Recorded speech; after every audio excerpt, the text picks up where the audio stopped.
Good morning. Welcome to the Pitch Right Chronicles. I am Uncle Tats. I am here with Rob. And, we've been eliminated. Right? We know that it is what it is. Right? Donald had his therapy session on Monday while you were at work. I was at the game. And, it just sucks. It really does. My reaction really to being, to having the fact that we're out of it, it's something I didn't think was going to happen with this roster, despite of the flaws created in the roster by Brian Cashman. I still thought that we would have that puncher's chance where it was going to click. We bring the kids up. When Judge went down, we all kept saying, just stay in it until Judge came back from his injury. When he came back, we were only 2 games out of a wild card spot. And we just kept going further down, sinking further down as each series went on. And a lot of people are starting to, I heard a lot of the chatter on sports radio that if Judge didn't hold up his end of the deal. And it kind of pissed me off. And I didn't want to talk about it, right? I really didn't. Because Judge, he's the captain. He's a catalyst for this team. You can't, this is the problem when you have a season like he did last year. It elevates the pressure for that one player to carry a team. This is not basketball. One player can't do it all. It's not like just putting in a quarterback and they're going to be able to carry a team. They're going to be able to carry an offense to put points up. If all they do is walk a guy or pitch around him and you take him out of the equation and the other 8 guys in your lineup can't get the job done, what do you expect him to do? He can't bat 9 times, he can't bat 1 through 9. He can only bat in his spot. So I think the narrative that was going on, on the fan is very, very misguided and unfair to the value of Aaron Judge. So I think it's one of those, yes, he is a guy, we saw it last year, he carried this team. He had an epic season. He had the issue with the toe. He ran through the wall. Baseball is a sport where you need a solid 1 through 9 in that lineup. You need a starting rotation that you can depend on. You need a bullpen that you feel confident handing the ball over to in a game where you still have a little bit of life left. Aaron Judge can't bat. Like I said, he can't bat every position, every spot. He can't be in the rotation every day along with Cole because Cole carried the rotation. He's going to win the Cy Young. If he doesn't win the Cy Young, there's a bias. And the bullpen wasn't terrible. They had their issue. It was pointed out. Donald coming in right now. The bullpen had the lowest ERA in the game. But they also do have, and we pointed it out and we talked about it. They did have an issue with inherited runners.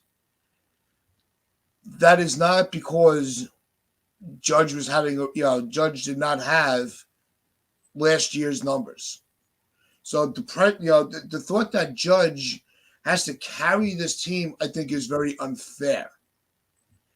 So, Donald, I was just calling out, a couple of the hosts on the fan that were saying, when Judge came back, they were only 2 games out of a wild card, and they kept sinking further down.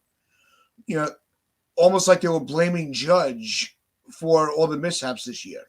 So that's where you came into. All right, this way you get you up to speed. But I think you can't put it on one person. It's bullshit. Of course, it's bullshit. Go ahead, Donald. What up, Patu? What up? What up? This Aaron Judge thing is an excuse to cover the front office's malfeasance and issues in terms of roster building. So it's a very convenient excuse. Oh, had we not lost Aaron Judge for 50 games, then yeah, we would have made the playoffs. Right.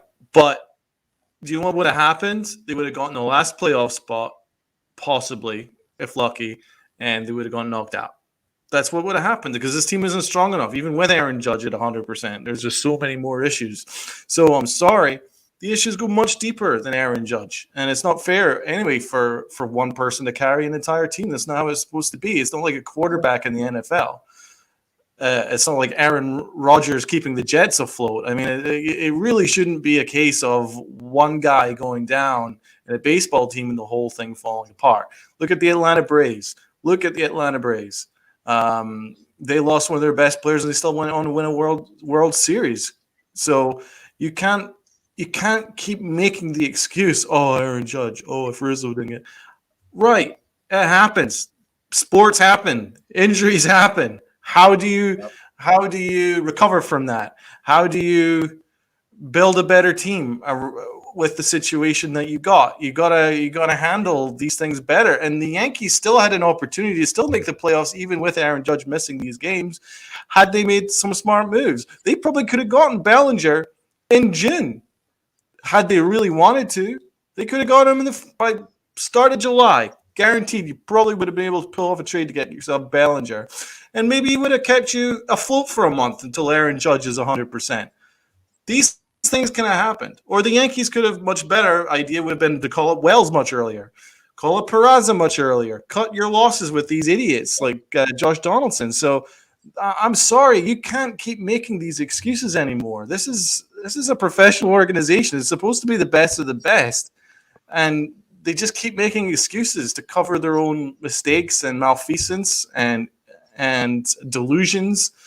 I'm sorry. Had they even made the last wild card spot and got knocked out, I wouldn't have been happy anyway.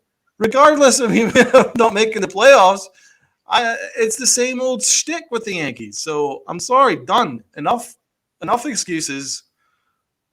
Get better. Be better. Yeah. Rob? I don't know how anyone could blame Aaron Judge for anything. Was it his fault there was a concrete slab there? Was it his fault he missed 50 fucking games or whatever it was? No, he broke his toe essentially. Like, he still hit 35 home runs. What else do you want him to do? An OPS over 1,000. What else can he do?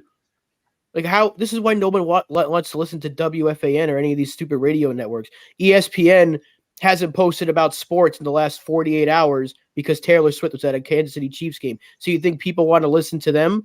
You think people want to hear what WFAN has to say? No, because it's all bullshit. They're just trying to say things just to get a click because no one wants to hear their nonsense. That's why people come to the shows like us. They go to Pete. They go to Talking Yanks. They go to these other guys. And people have been attacking Talking Yanks for some reason. I don't know why.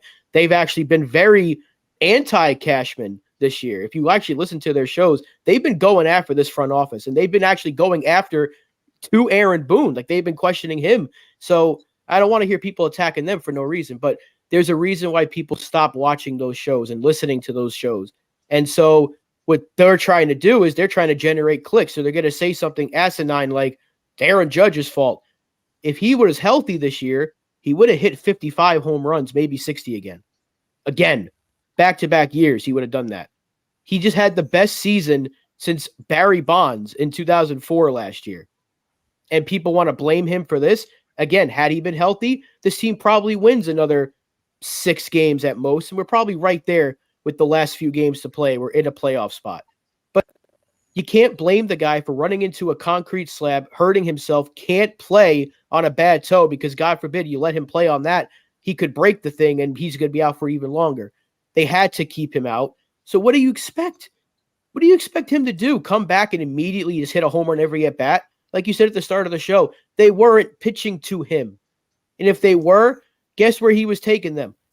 433 feet to left center field. Like it didn't matter what they did. They like you pick your poison with the Yankees, or it's not really poison. It's like, do I want to pitch to Aaron Judge or do I want to pitch to Jake Bowers? Answer that question. It's not. It's rhetorical. Like it's a tough question, right? Yeah. Who do you pitch to? So come on, it's the same thing as we were dealing with in August last year when nobody was hitting. So they had a bat Judge in the leadoff spot. I sound like a broken record saying this, but every time someone tries to blame the captain for this shit, it makes no sense. Had he been blame Stanton because he's been healthy since June and he hasn't hit. Blame you could. Why don't you blame Torres? I'm not saying you should, but if you're going to blame anybody, blame the guy who's been there all year. One person should carry a team, right? Blame Volpe. Blame the catchers that can't hit. Blame the retreads and minor league guys that we bring in all the time that can't hit. Don't blame Aaron Judge. He's the last person. Him and Garrett Cole should be put in this bubble where they can't be blamed for anything this year. Everybody else, the team, it was poorly constructed. The front office is terrible. Like... What do you expect, man? Like, this is why I can't watch these shows. I can't listen to them. WFAN is a joke. ESPN's a joke. They're all a joke. And this is a reason why. How are you going to blame one guy for an entire team being bad when that one guy has been your best player despite missing 50 games of his 162-game season? What more can he do? Yeah, and you're going to blame the one guy that everybody's showing up to watch? He's the reason why there was anybody in the fucking seats to begin with. So it's just asinine that you're going to blame this guy. That is the only reason why the Yankees were relevant the last 2 years. You know, he was the offense last year. We talked about it relentlessly. How if it wasn't for Judge, the Yankees wouldn't have even sniffed the playoffs last year. His offensive prowess is why the Yankees got where they were. Without a supporting cast, what do you expect to do? He can't, that's why I said he can't play every position. He can't bat every spot in the lineup. He can't throw the ball. He can't be the starter. He can't be the reliever. He can't be the bench coach. The only people you see talking to anybody in the dugout, is Judge and Cole. The coaches all talk amongst themselves, but who's interacting with the players? Judge and Cole. So, and you're starting to see that. You see Cole they show him, all he's doing is he's like this, and he's talking about, how to hold the ball, working on, the guy is so methodical, it's disgusting. Right?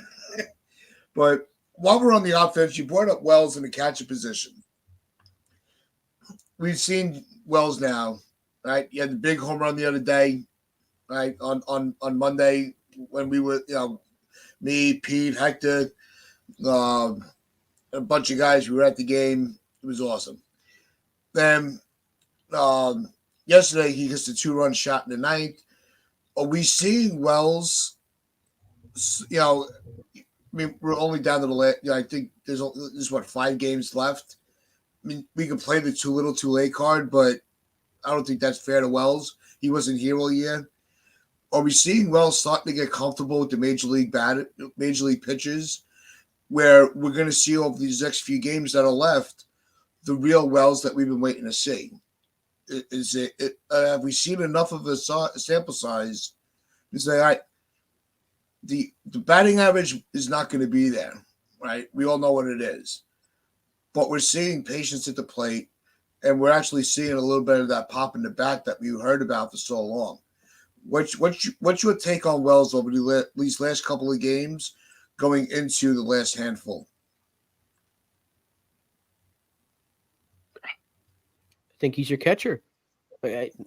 What's his slugging in the last week? It's like 700 or something like that. So you're seeing the power. That's something that we've been saying for a while. Is his bat is major league ready. It was just. He needs to be good behind the plate, and he's been fine. He's been absolutely fine. I don't think he had a throwing error yesterday, but that's going to happen, especially with the catcher. But what catcher hasn't this year with the new bases? Right. He's caught well. None of the pitchers are complaining. I mean, I think he caught King's last start, and King was really good again last night, despite the 5 walks. He still kept them off the scoreboard. So who's catching these guys? Like Rodon's been really good lately, and Wells has been his catcher. The only guy he hasn't caught yet is Garrett Cole, which I still think is ridiculous. I hope that his last start we get to see Wells catch Cole, but he's been fine. I don't see why he shouldn't be. He's the number one guy. If you're going to platoon him, you got to figure out if that's Trevino or Higgy, but it should absolutely be Wells' job to lose in the spring. His bat is better than any of them. So I've got his stats for his last 7 games.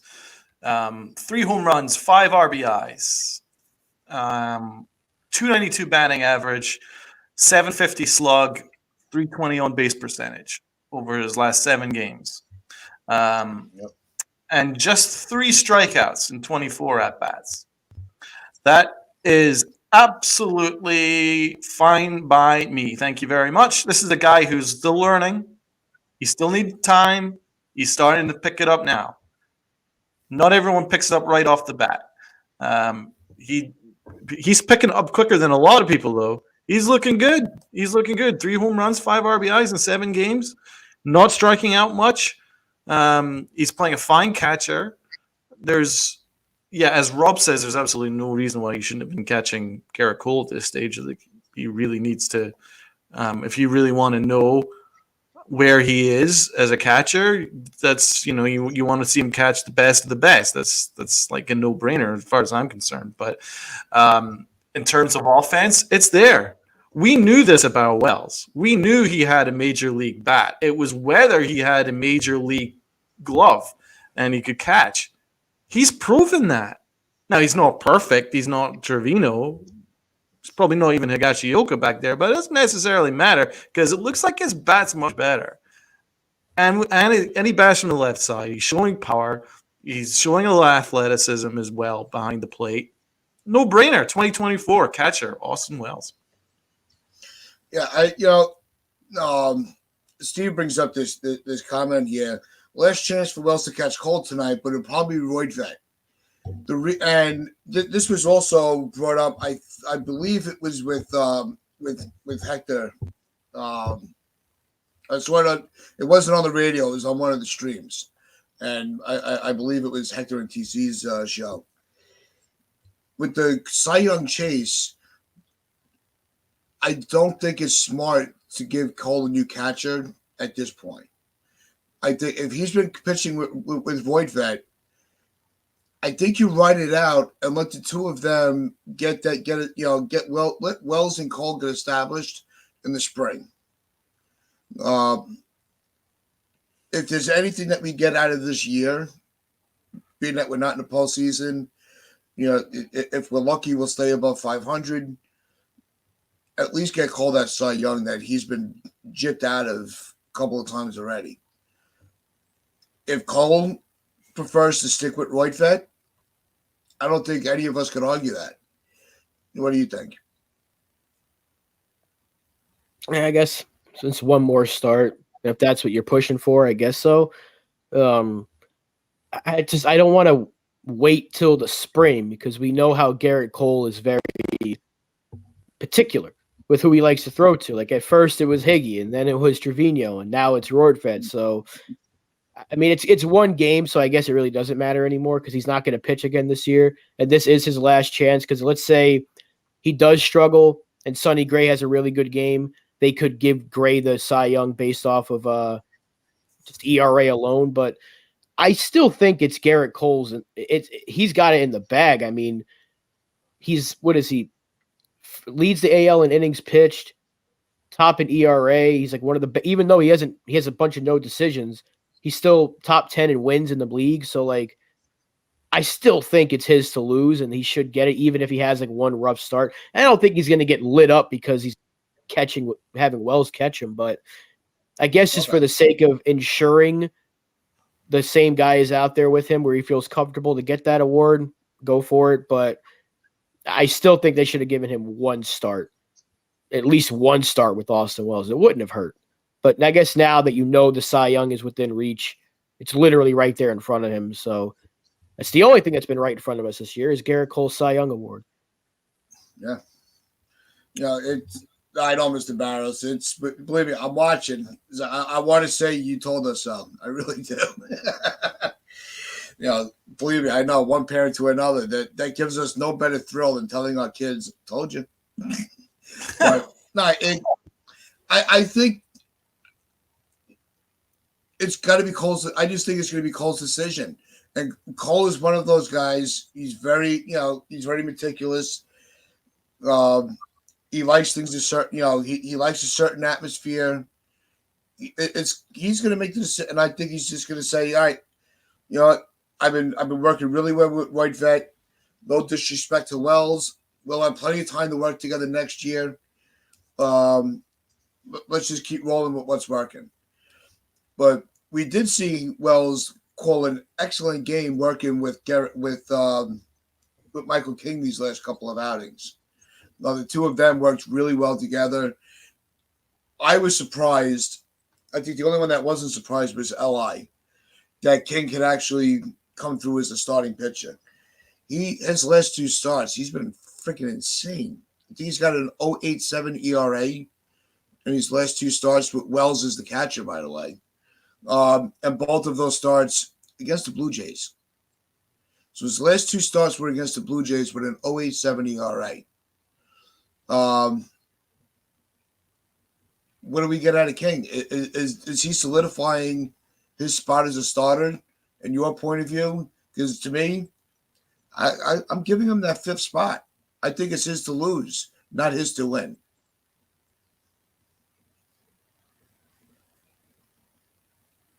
I agree, man.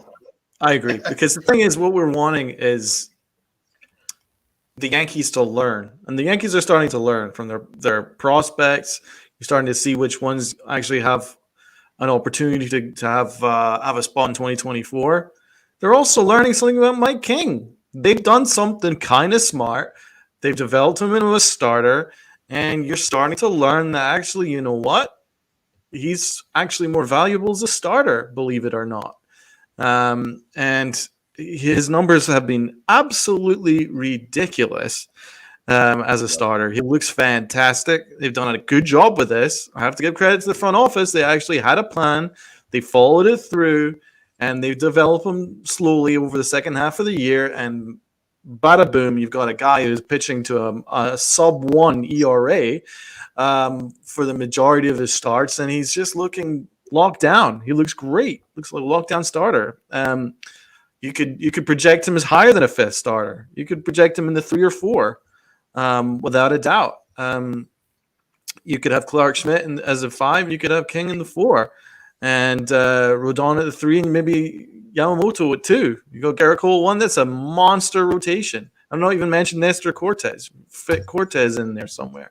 So I think it's really smart that their front office have done this, and I'm glad that they're starting to.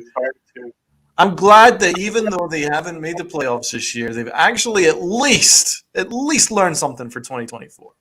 I think you can pretty much trust that Wells should be getting an opportunity. Dominguez when he's ready to go next year, and Peraza along with Volpe. I think those are the prospects that you can feel pretty good about. I think Pereira needs a little bit more time, in my opinion. I don't think he's ready for the majors. But in terms of the rotation, King, good job. They had a plan, followed it through, and he's done a great job. Make him the starter next year. Yeah, I agree with Medina here. He said there's no way that King gets traded because Li said he would sell high. I still think that could happen, but if you're going to sell high on one of the two, it would be Schmidt. And that way Nestor gets the number 5 spot, and you can have Yamamoto. I'm assuming we're going to get him. I'm just going off that.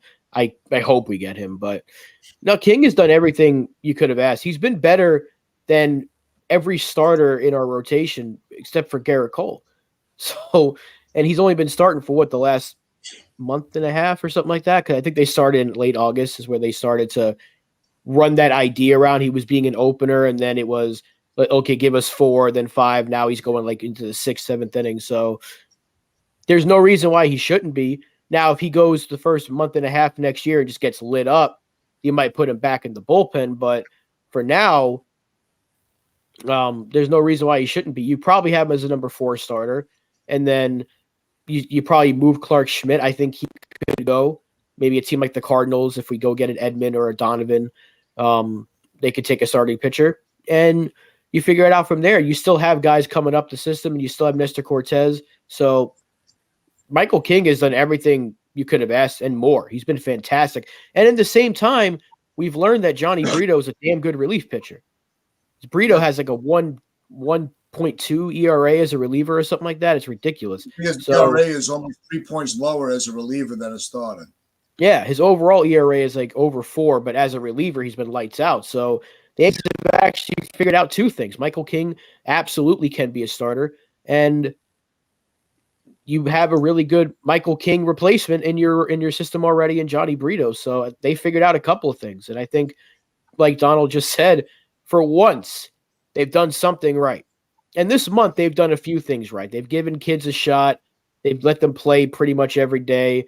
We didn't even mention Florial. He continues to get on base every single game, except for like 1 or 2. I think he's at like 2 games. But you're starting to see what happens if you just let these guys play.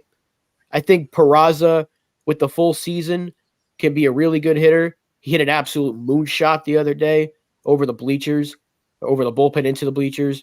And you trust your system. If you're not going to trade these guys, trust them. And that's what they're finally doing. It's very late. It's too little too late, but at least you're learning something. At least this season wasn't a complete and utter waste of our time.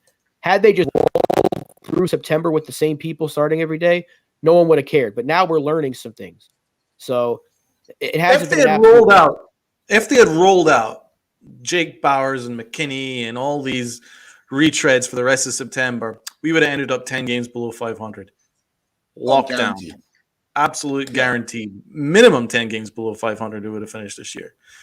Look at the difference these prospects have made. Look at the difference. We're 3 games above 500. We had no business being 3 games above 500 when we first introduced them to the bigs. So they have made such a difference. And that's what I'm saying. You gotta trust your farm. If you're not trusting your farm, what are you doing? What are you doing? So honestly, Brian Cashman, if this doesn't taught him a lesson, nothing will. Nothing will teach him a lesson if this season hasn't taught him a lesson. Although these are lessons that the fans could have told him years ago. But we're idiots, of course. No, I think the reason that he got so gun shy was because of the ineptitude of Frazier. We didn't get the best with Craig Bird. Where these guys came out and just weren't able, they didn't live up to the billing. Right?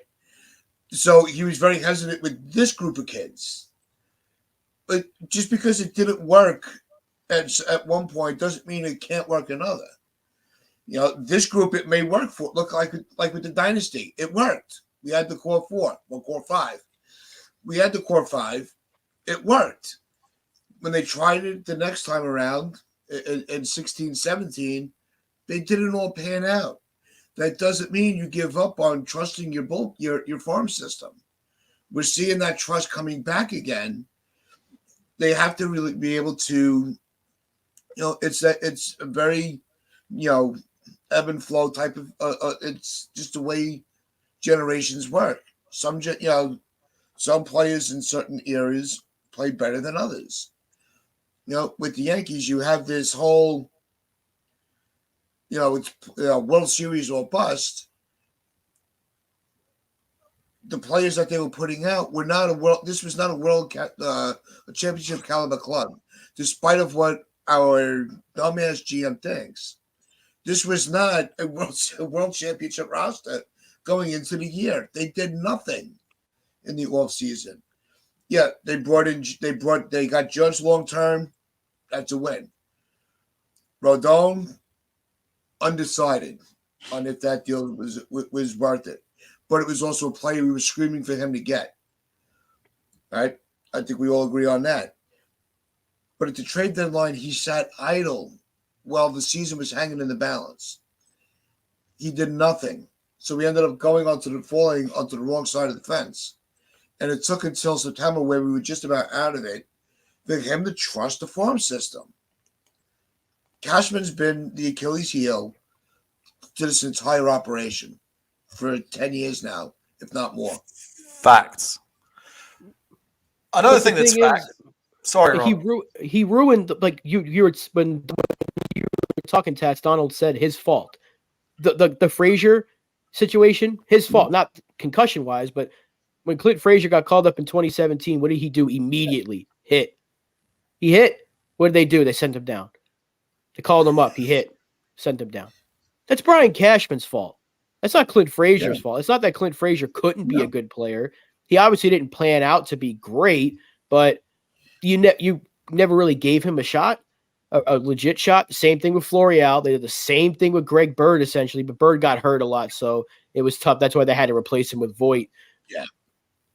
But look at Florial. Look at Florial. Perfect example of how you look. Gary Sanchez.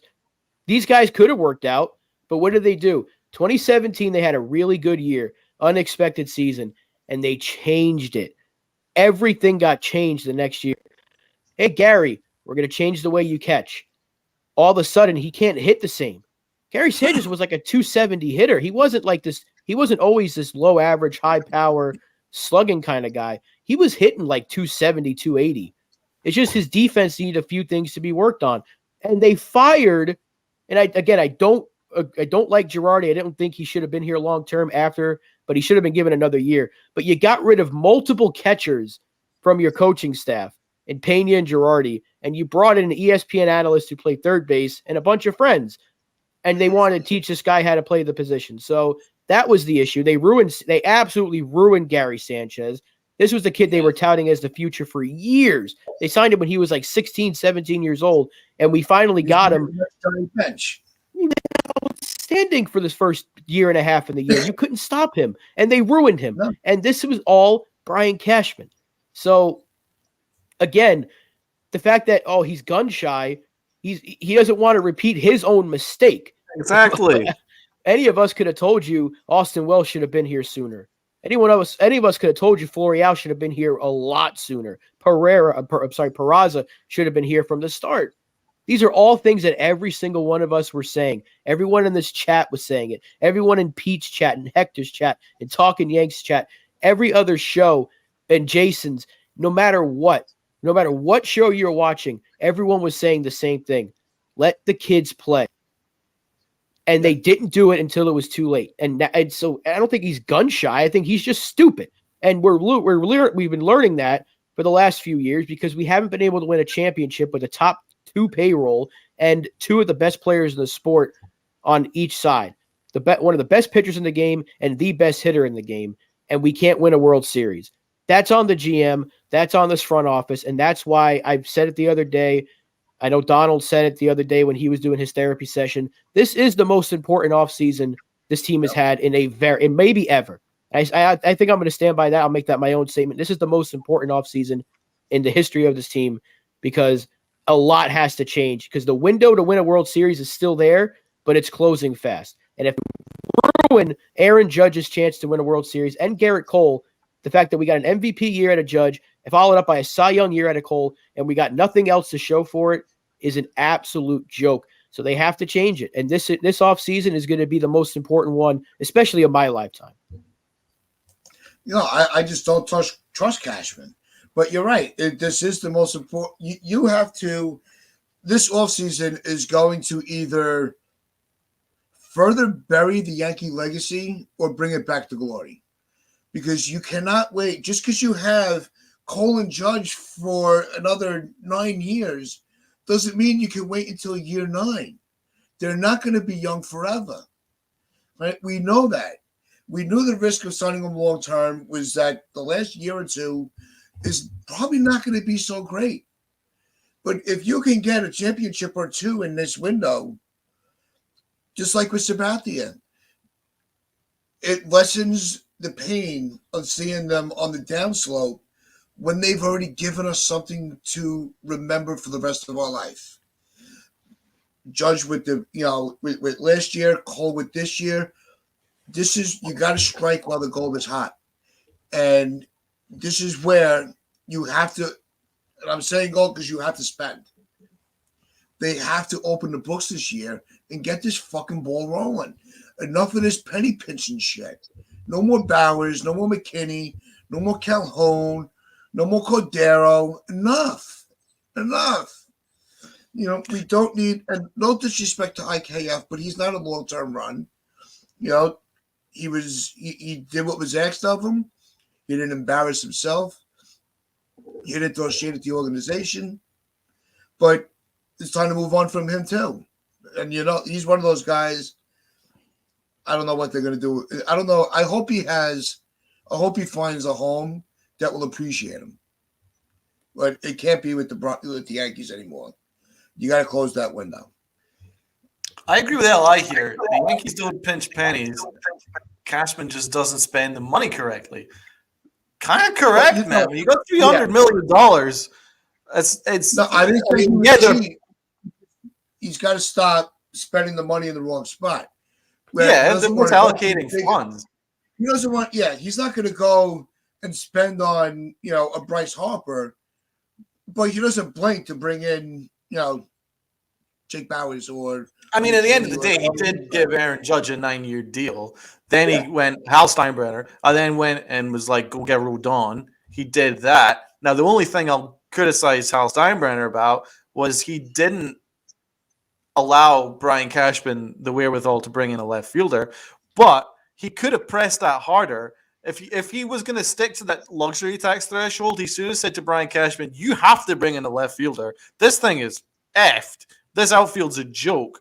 You have to bring in a left fielder, but you're going to have to move a contract in order to do it. Then I'll give you whatever wherewithal in order to bring in a left fielder. You got to move one of these terrible contracts, whether it be Aaron Hicks or Josh Donaldson. You got to do one of those two things, or you don't pick up IKF's option.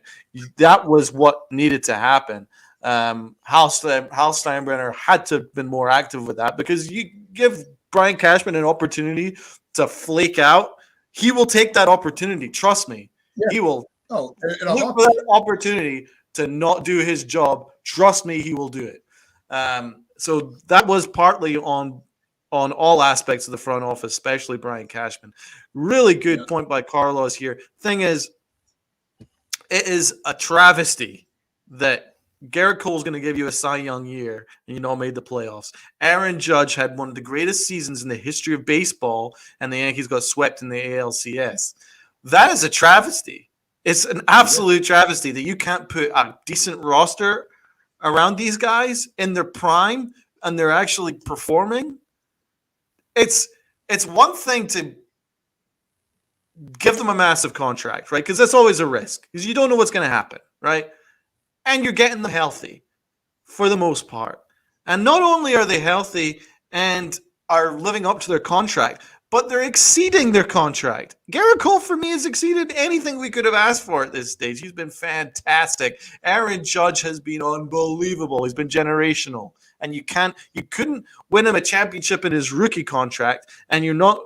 And at the first year of his new contract, the Yankees missed the playoffs. It's a bad sign of a malfunctioning front office. That's what they are. They're a malfunctioning front office. So that's one thing. Regards to what Brian Cashman did to Gary Sanchez, you could also add Gleyber Torres to that as well, because when Gleyber Torres was absolutely crushing it, and what was Brian Cashman's quote? Oh, I'm never going to trade Gleyber Torres. What? I need to walk around this town, right? What was his first move?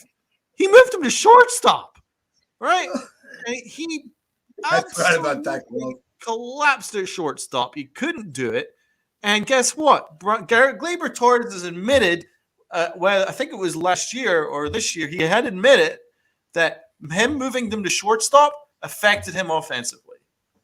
Yep. That's it. Because these guys are human. If you stop looking at the analytics for a minute and look at them as human beings instead of just as a freaking mathematical equation and a really shitty analytic department, you would have figured out, you know what? Forget whatever war that he might have as a shortstop. If it's affecting him offensively, then stop it. Cut that out. Keep him at second base. Then they had to move him back to second base, and it's taken him to now to get back to where he was. So you've lost about 2 years of Gleyber Torres because of Brian Cashman and his malfunctioning front office. So that was one thing. Gary Sanchez, further to Rob's point, they made him strictly a pull hitter. This was one guy that could hit to all fields. What was Rod Blomberg's? What was the first thing he said? His favorite prospect coming up was Gary Sanchez. Why? Because he can hit to all fields. What did Brian Cashman do? And his malfunctioning front office, he goes, "Oh, you're now going to be strictly a pool hitter, and you're only going to aim for the seats." And what did it do? It lost him 70 points on his batting average. And and also another thing we're going to do is we're going to change your stance behind the plate. And guess what? If you start fucking around with them, it's gonna filter into the one good thing that they got, right? What is Gleyber Torres' strength? His bat. If you start fucking around with his glove, it's gonna start filtering into his bat, which happened. What did they do with Gary Sanchez? Right? What was his big strength? His bat. He started fucking around with his glove, and what did it do? It filtered into his bat. Fucked him up there. Clint Frazier, his bat was pretty good. It was functioning pretty good. But what did Brian Cashman do? He sent him up, he sent him down, sent him up, sent him down, and then had him all around the outfield. And then it affected him. He started to screw around out there in the outfield, and then he's collapsed, and he's now a joke and a meme, right? So that's what happens if you start fucking around with these guys. Bad things happen. So this is a story. This is the story of Brian Cashman and his malfunctioning front office. Another thing, he is gun shy, but he's gun shy from his own mistakes, which is hilarious. He doesn't want to give up major contracts after Jacoby Ellsbury. Who gave out that contract? Oh, it was Brian Cashman, right? And his malfunctioning front office. So there you go. He's gun shy from his own mistakes. It's absolutely comical out there. This is a bad general manager. A really bad general manager now. I'm sorry. You have to be honest about it. He's not been good since 2017. He's not been good. No, it's one of those, everybody wants him to get into, we'll just move him up the ladder. Could you imagine being that inept at your job and still getting a fucking promotion? No, just get him out of the organization. I don't want him talking and whispering into anybody's ear about any type of anything to do with a roster, anything to do with budget. Get him the fuck out. You can't promote this guy for being so inept. He's been a failure. And you're going to, a failure to the standards of the World Series. He's, yes, he manages the roster within the budget that he's allotted with. He has made good trades. He's made good off-season acquisitions, but he hasn't been consistent enough where I want him around the team anymore. I think after all these years, his time with the Yankees is let him go to another organization if he wants to carry on his career. Rob? He's got the worst people telling him what to do, because look at our analytical staff. We mention it all the time. It's headed by a guy who was brought in here in 2007, I think. That was when they brought in Fishman. So, and he's the latest addition to our front office. You could count Saban and Minaya, but what do they really do? This analytical staff is what. Yeah, these are the guys that tell Cashman what to do. Like, oh, this guy. And some of the guys they've gotten have been good. Like, let's be honest, Wandy Peralta has been great. They found a way to fix him. Luke Voigt turned into a really good hitter for us for a little while. He was home run leader in 2020. He was good for about 3 years. They had to let him go. They brought in they were able to figure out Matt Carpenter could be a really good hitter for us. So they had a couple of hits, but a lot of misses too. A whole lot of misses, because they need an absolutely new analytical staff. Like Gio Urshela was a good hit, but how many misses? How many other players have we brought in? Like, oh, this guy will be great for us. And Joey Gallo should have been a perfect Yankee, and they somehow made him worse. How do you screw up Joey Gallo? He does everything you want a player to do. Strike out a lot, hit a home run, get on base. That's what the Yankees like. He's a hit or miss. He's a home run or nothing type of hitter. The uppercut the problem swing. was the entire roster in that year were swing and miss hitters. Oh, yeah. That's why his strengths didn't fit. and his weaknesses were exacerbated. But he was somehow worse with the Yankees No, than that's what he true, was. yeah, 'Cause it works. he was an all-star. He was an all-star with Texas before we got him. He literally made the all-star team that year. He was actually having a really good season, and the Twins fixed him to a degree. You're right, Li. But this whole I saw something, and I don't know why. It's like because it's all over the fucking news with the Taylor Swift nonsense. But somebody, one of those Taylor Swift, the Swifties, they made this chart as to why Taylor Swift and Travis Kelce are a perfect match, and they're using astrology, which is bullshit, and all these different stars. And at the time that Travis Kelce was born and Taylor Swift, and they're like, they're a perfect match. I'm like, hire her. This girl could find us an absolute star because our analytical staff can't do it. This girl is using a pie chart of stars and time of birth, and you're like, these are a perfect match. And yet I got Mike Fishman telling my GM to go spend $50 million on 37-year-old Josh Donaldson. Hire the Swifties, and we might have a championship team right now. It's unbelievable. I can't believe that we're still working with the same analytical staff that we've had for decades now. It's terrible. The Yankees want to grow with the game, but they don't want to actually get more youth and inject some more life into this front office. Because look at who we got running the show. What the hell's his name? Levine. I almost called him Vasquez. Levine, that dork. Get him out of here. Fishman, get him out of here. Cashman, get him out of here. But he's got 4 more years. Hal needs to clean house, but that's why that third party's coming in here to audit this team. And they're going to be like, so you really thought bringing in Josh Donaldson was a good idea, huh? Did you think that was a good idea? Answer me that question, Hal. And he's just going to sit there like, he's going to look at Cashman, who's going to be like, and they're not going to know how to answer that. So who do they get to turn to? Fishman. And there's public enemy number 1. I think as bad as Cashman is, I think Fishman, he might be the bigger problem in a sense because that analytical staff makes so many bad decisions. It's ridiculous. So, and Steven says it there, everything needs to change. Everything. And that's why I'm glad that Aaron Judge said like he wants to have some input. He's got some ideas because I would listen to him before I listen to Fishman and any one of those morons that got working. 30 people in the analytical staff, and we can't win 85 games this year with a $300 million payroll. Come on. Sounds like Aaron Judge is pretty pissed. Listening to that interview, he did go after the front office. He did. He 100% went after the front office. Things have to change behind the scenes. When he said that, that means he ain't happy and there's something going on. He's putting everybody in the bathroom. It means there's something going on back there, and no matter what lies that Aaron Boone and Brian Cashman have said to us as fans and media that, everyone's fine, it's just injury, blah, blah, blah. There's obviously stuff going on behind the scenes that aren't good and that Aaron Judge has just vocalized without going into depth. So it'll be very interesting to see what changes are made. But Judge isn't happy, man. He signed a 9-year deal, and one of the reasons for coming back was that he was going to be guaranteed a team that's going to try and compete for a title, and they didn't even make the playoffs in his first year. So it's a big indictment to everyone. I want to pick up on one thing, moving on from Cashman, because we're going to have a whole off season to destroy that bald ass prick. Sorry, Tats.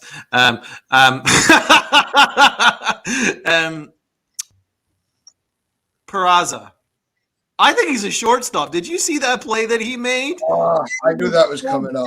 It's just in time for your agent to show up. What's going on, MH? No, it's tough. Like, we've been searching for a legitimate, shortstop since Didi. Because Didi was a good shortstop. Now we got, Volpe and Peraza. Oof. I really don't know. That's gonna be a tough decision. Do you give it? Here's my theory there. If you move Volpe to second, right? Yeah, he's young enough. He should be able to adjust. It didn't work with Torres, and here comes now. I'm going to be the one that's a little gun shy because of the past. I don't want to move him right now. I'd rather just keep Volpe where he is and use Peraza at third, so you still have that arm on that side of the field. That's how I would look at it. It's just, are you making the most of an asset like that? His arm is a shortstop's arm. His glove is a shortstop's glove. And his range is a shortstop's range. You're almost limiting Peraza just because Volpe's your golden boy. Volpe doesn't have the arm or the range or the athleticism that Peraza has. Now, Volpe is good in all aspects, but not Peraza in those aspects. I think Volpe could easily play second. Easy. But Peraza looks damn good at short. He looked crazy good at short. That play, most shortstops, 8 out of 10 shortstops, don't make that play in the league. He's one of the elite ones. He's got a glove there. You gotta get over your personal biases. I know that Volpe is the golden boy. He's cheaters guy. He fell in love with the Yankees. He's a Yankee kid and all that stuff. I like Volpe. Volpe's the future. I'm just saying, you got to choose the best shortstop, and you just got to have a kind of be a bit cold about it, right? And Volpe's played a good shortstop, but I think Peraza is a better shortstop. No, my decision has nothing to do. It has nothing to do with Volpe being, the golden child. No, I'm talking not talking about you. I'm talking about the Yankees. You know, the Yankees have basically made sure the Volpe. Yeah, because I'm very hesitant to move him out of shortstop at this stage. I think that's his spot. Before that play, nobody was considered. Even though it was still in the discussion, nobody was hammering it home that Peraza's got to be the shortstop. That it's a done deal. Look at that one play. That answers all your questions. Nobody was having that conversation. So that's why I'm like, that might be something that gets worked out between the offseason into the spring. I don't know. But I'm not so quick to pull the hook on Volpe at short. Rob, what's your take? Yeah, it's not like Volpe's having an IKF type year at short. He's been good. Analytics. The Yankees told us last year analytically IKF was great, which he wasn't. But this year you can actually say that Anthony Volpe has been a good shortstop. That's true. He has made a bunch of errors, but he's been fine. But Peraza is probably the better shortstop. However, we've already seen that Peraza can be a very good third baseman and a very good second baseman. We haven't seen that from Volpe yet because they haven't played him anywhere else. So I wouldn't mind it if the Yankees went into next year and said, hey, we're going to put Volpe at second in the spring. And maybe it does make him better because that would mean we traded Gleyber Torres. So if they trade Gleyber and second base is opened up, maybe you have those discussions. But if you keep Gleyber, none of this is going to matter because Peraza is going to be a third baseman.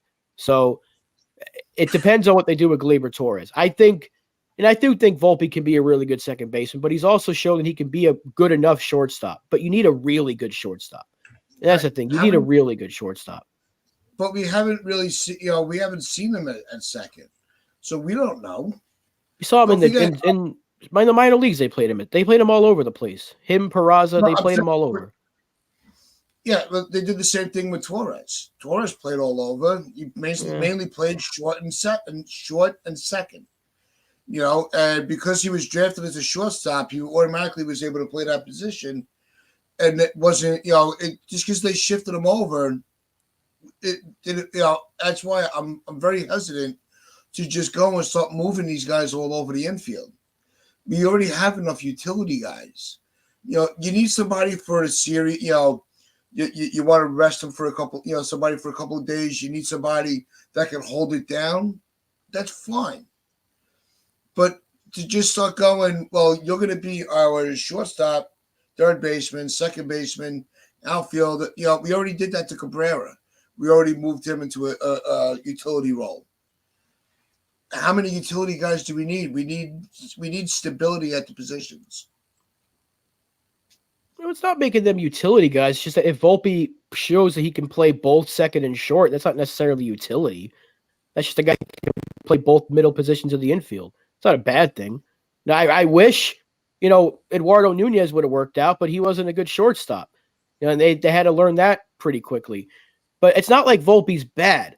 That's the thing. So if they decide Peraza is at third, I'm going to be fine with that.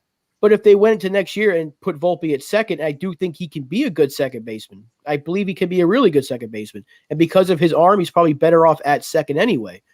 But he hasn't hurt the Yankees' chances of winning a lot of games with his defense is short. But again, you see Peraza, just all those plays he makes, it's like he can play anywhere. So I don't want to, I don't know. I don't think there's a wrong answer here because Peraza is good no matter where you put him. Yeah. But Volpe, it's either one or the other. But again, like I just said, if you don't trade Gleyber Torres, none of this matters because we know who's going to be in the infield next year. So that's what we have to wait for. If Gleyber Torres gets dealt early in the offseason, all right, now we have those conversations. Maybe Volpe plays a lot of second base in the offseason, just get some work in, whatever. And then in the spring, you see that happen. But I don't know if the Yankees want to make that choice. But Aaron Boone, he speaks highly of Peraza's defense. So I don't know if Boone's still here. Maybe he has a little say in what happens there. But he's also been very complimentary of Volpe. He's a Gold Glover, and I think he's right. He's played some Gold Glove caliber defense this year. But there's those errors you have to worry about. Errors don't mean as much now as they did back in the day because so many weird plays get scored errors. But I don't think there's a wrong answer here. Would I be fine with it if Volpe stayed at short? Sure. If they move him to second and Peraza is shortstop, fine. Go for it. Whatever they think works best, and I think you can't go wrong with either one at short. No, I don't think. Yeah, no, that I'm with you on. I don't think there's a wrong answer. I'm just hesitant to make that move. That's all. If the spring, if they decide that they're going to put Volpe at second, Peraza at short, I can't argue that because that was something that we talked about as a very serious possibility last off season, where we're like, bring up the kids, let them play, and this is where we should put them, right? We put these shows out live for you can go back and see. I was like, if you have to move, if you could move Torres, put Volpe at short and Peraza at short. I'm getting confused. I'm getting myself all right out of it now. Put Volpe at second and Peraza at short. There's no, you're right. There's no wrong answer. That'll save me. Yeah. No, you're right. There isn't a wrong answer, and I do see your point, Tats, because you don't know how Volpe.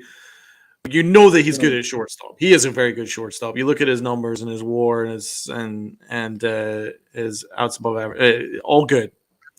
However,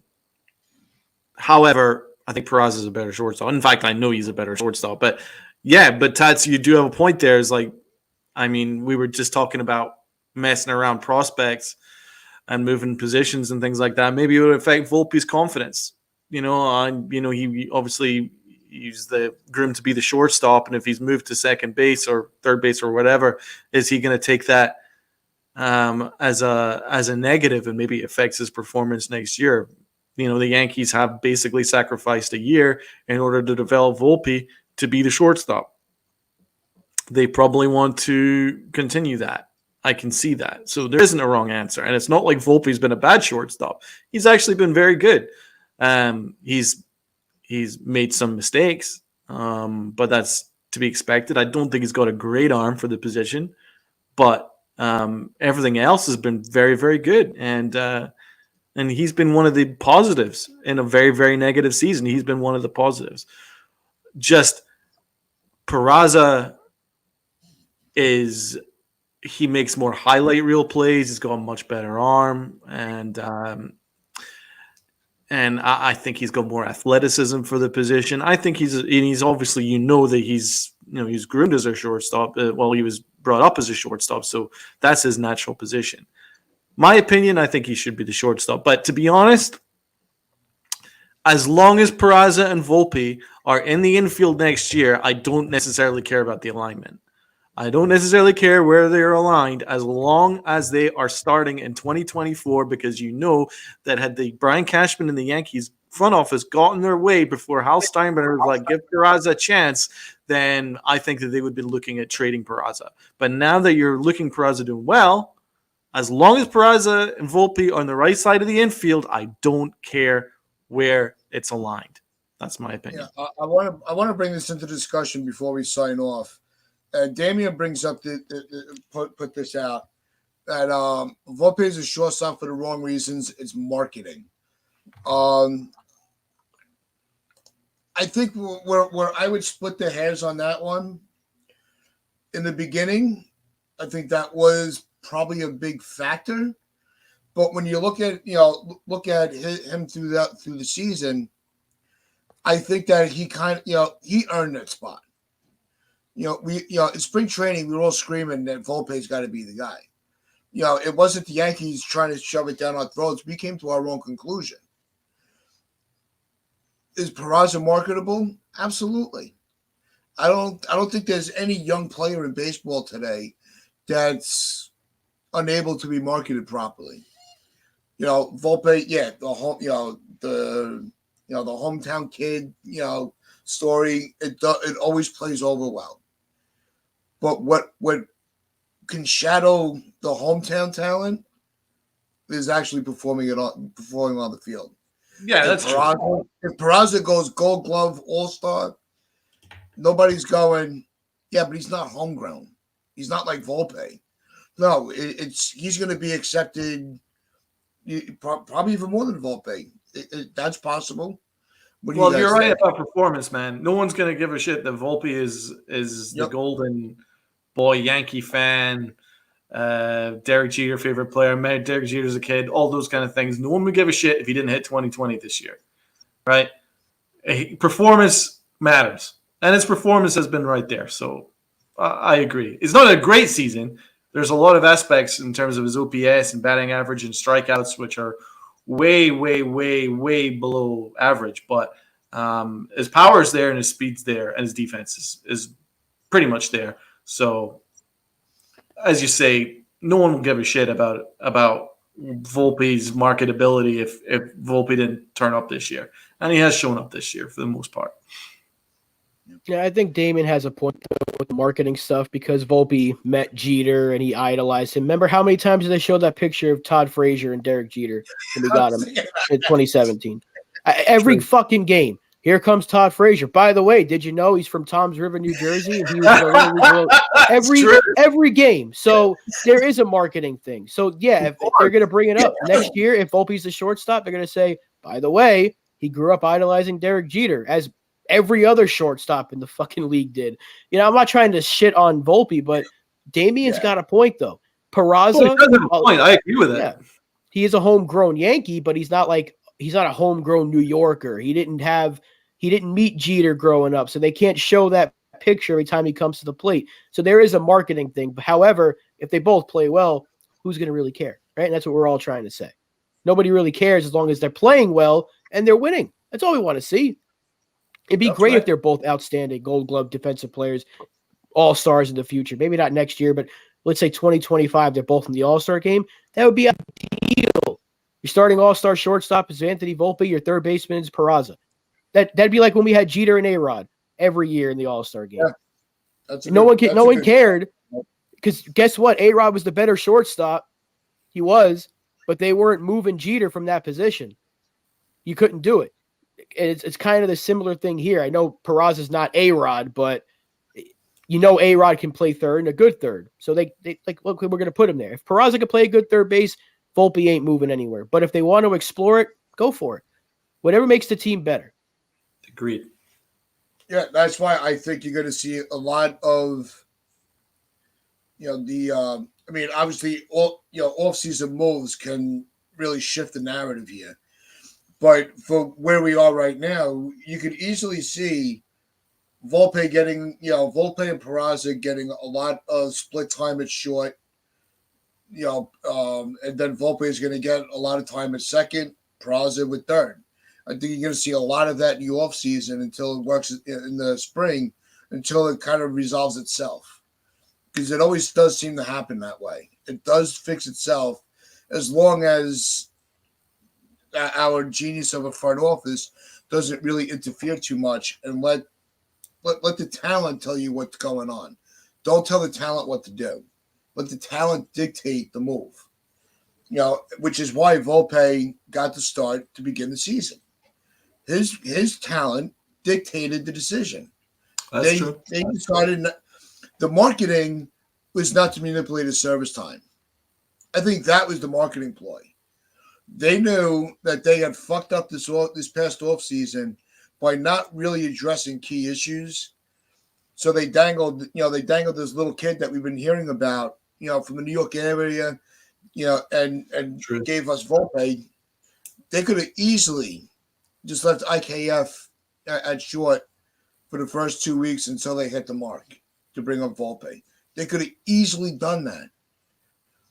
If they would have went and they would have signed like a legitimate left fielder, we might not have seen Volpe at the beginning of the year. That's where the marketing is. It's not so much the talent. It's they're trying to, blind us. They're trying to put rose-colored glasses on us. It doesn't Well, work. to be fair, IKF did say during spring training after his first error at shortstop. I think it was like his first game at shortstop in preseason, and he said, "I know I'm not the shortstop." He did say that. He's like, "If you guys want to move me, I understand." So I don't think there was any instance where he was going to be the shortstop coming out of spring. It's going to be. There's so many. What the problem is? The problem is there's still. We have the right the right players for the right positions, but right now we're seeing two legitimate, high potential shortstops, but you can only play one of them. So it's going to be a decision that's going to be, there are people that are going to be for it. There are people that are going to, question it. I don't want to say against it because I don't think anybody's against Volpe being a shortstop or Peraza or whatever the situation. You're either going to be for it or you're going to question it. And that's just what we're going to have to deal with until the season starts next year. We only got a handful of games left. Let's just enjoy the ride with these kids. They're doing, I think the kids are showing up. We're starting to see a lot better quality at bats. And just ride it out. Enjoy the next week. This is it. There's no October for us to talk about. And that's depressing the fuck enough. So we're going to wrap it up with that. What we are going to do is on Friday, I think we need to break down the news about Soto because we didn't really get into that. All the press conferences that are going to come out in the next couple of days. With Boone's responses to something, Judge's response, we kind of teased a little bit early on, but we really need to take a deeper dive into some stuff because talking about the game, it's just it's not like we're really talking about making a run for anything. We can't even spoil anybody's good time. Jonathan, I don't know. We'll see how the day goes. We'll see what happens with the news cycle. But yeah, we do need to get another open panel going. Just our schedules have been very offline. And Damien, it's always great talking with the family. Look, Eddie's going to wrap things up for us. If you haven't already, hit that like button. If you're not already, hit that sub button. Tell your friends, tell your family, tell the stranger standing on the corner. Let's get this community to continue to grow. And as I always say, wear those pinstripes of pride and play hard.